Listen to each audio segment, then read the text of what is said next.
nansi ke podcast yethu kodwa mina kababa sukile buthi ake ngikubawe kodwa ukuthi le into mina kababa nayiza kukhula ifanele ikhuliswe nguwe uyikhulisa njani ke wena okubulula hle wena okwenza konje sekuthi uye ku YouTube type isukile buthi qeda lapho yokuhlangana negama kanyana nzinyana kapha sapa athi subscribe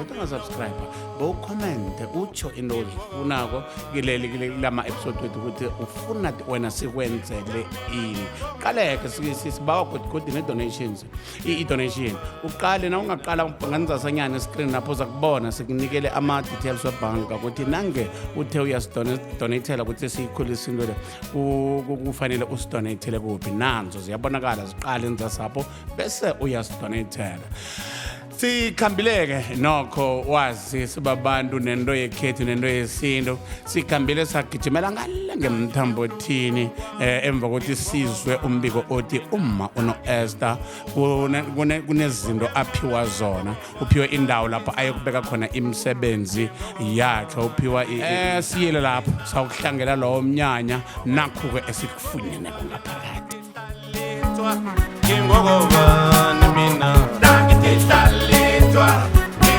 mina ngingokobani nangitimhlalukwana ngingokobani mayemaye nangitimhlalukwana mina ngingokobani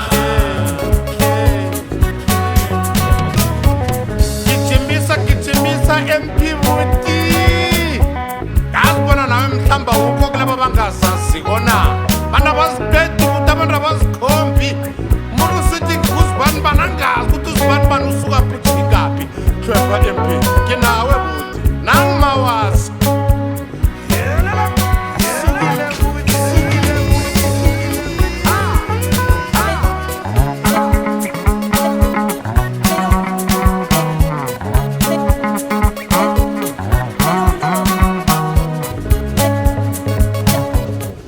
kuhle lapha sizokhuluma nawe ngemvelaphi kagogo.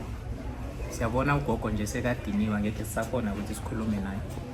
Uyini nogogo? Mina ngimuzulu kagogo. Ngasho ngithi ugogo ubeletha ubaba. Ubaba ongizalako uyi last born kagogo. Uphechani bekagogo. Okay.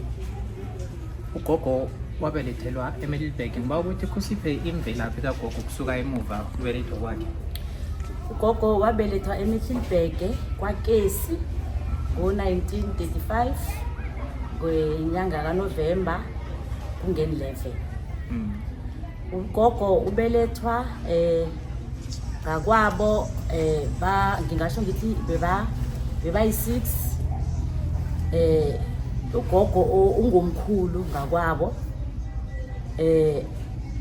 usizukulu sakwaGulube yena ungunajiyana uwendela kwaMahlangu. Ngingasho ngithi ugogo umumuntu ngendlela abasho ngayo ukuthi ugwala kwaba yinto ayithoma asisemncane.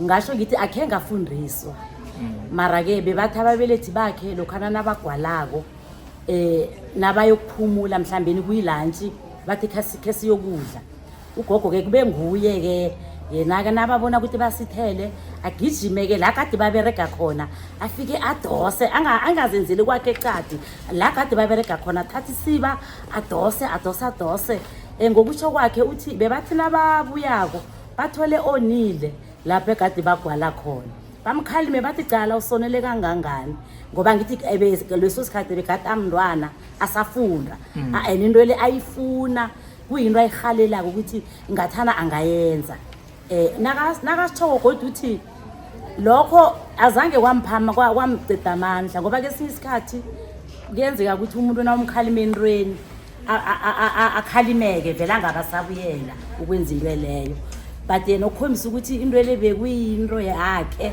esegazini bebathi noma bebamkhalima aloku aqhubeka ngamandla kwala. Ngingatsho ukuthi bekalelesa ngaleso sikhathi. ngaleso sikhathi bekalelesa mara uthi bengithanda mara ngilelesa mara bekuyinto ekade ngithanda.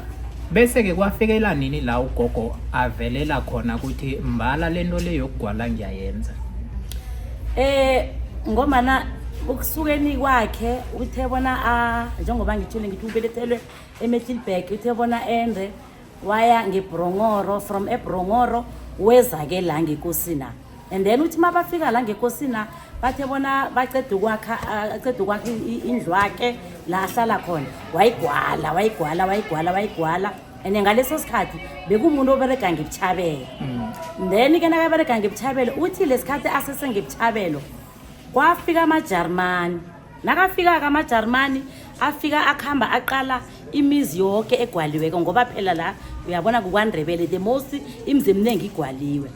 Bese-ke amaJarmani akarwa mzi lo okade ugwale ngugogo, ambawa-ke bonyana sibawa bonyana uyosigwalela ngaphetsheya.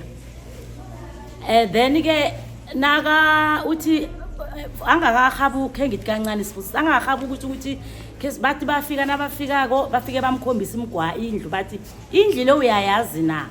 Kuthi nakayicala wathi hawu musolo mzami lo ufunani kwenzakalani kwemzami kunenkinga nabathi no aqhaza kamaJarmani bona sibe sikhamba mara sakarwa indlu yakho oyigwalile kule.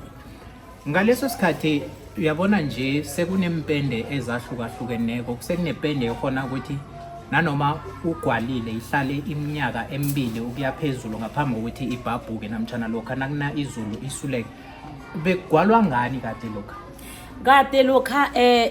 Kunehlabathi Sibusiso ekhona la ngizathi nasiphuma la khe ngikhombise kunehlabathi original vele ngiyo kuhle ebegade igwala. So lokhu kwempende izinto zanje kunehlabathi bayibiza isarulani icheli, then kunesilongo ngenzima, then kunemhlopheke, then kunesilongo kunebovu kumakhalakhala.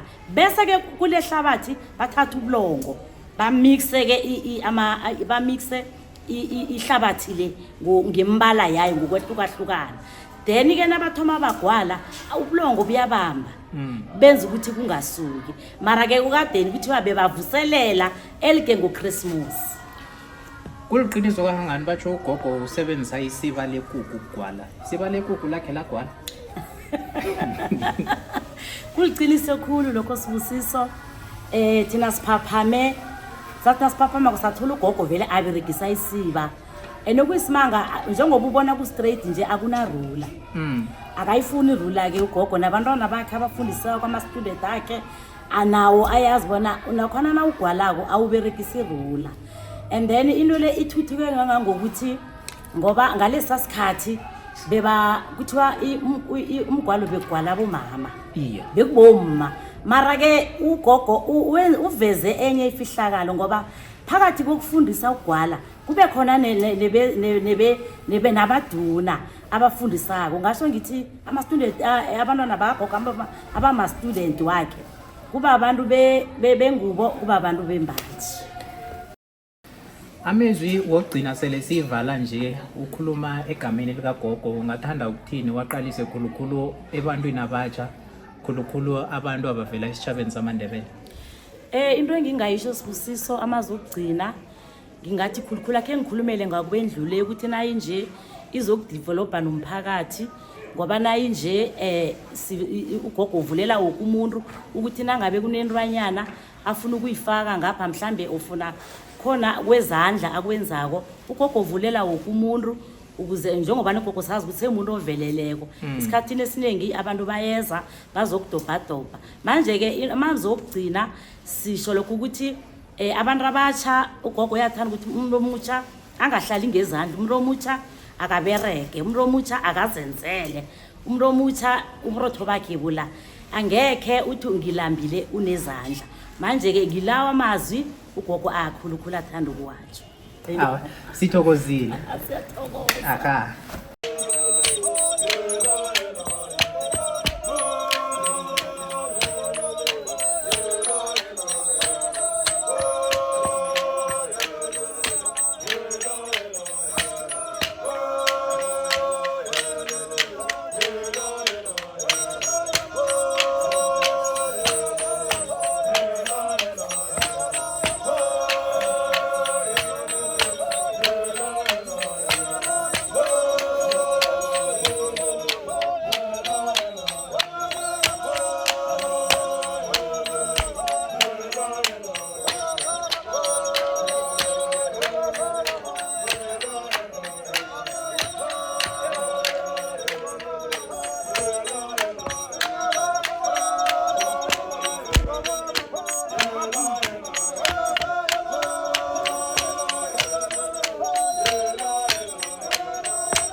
njengabakwathungela namhlanje benza into ehle kangaka kugogo siyakuthokozela noma ugogo selakhulile kodwa kade alilakhulu ngesikolo ukuthi akanandawo yokufundisela abantu bakhe mara naye imisebenzi yakhe sayibona bakhona laba abafundisile futhi asesemusha asesenamandla akhe sithokoza kakhulu izandla abazivulileko bakwathungela namhlanje sibone balapha bazokwenzela ugogo umsebenzi omuhle noma kuhlayela siyakuthokoza omncane esinabo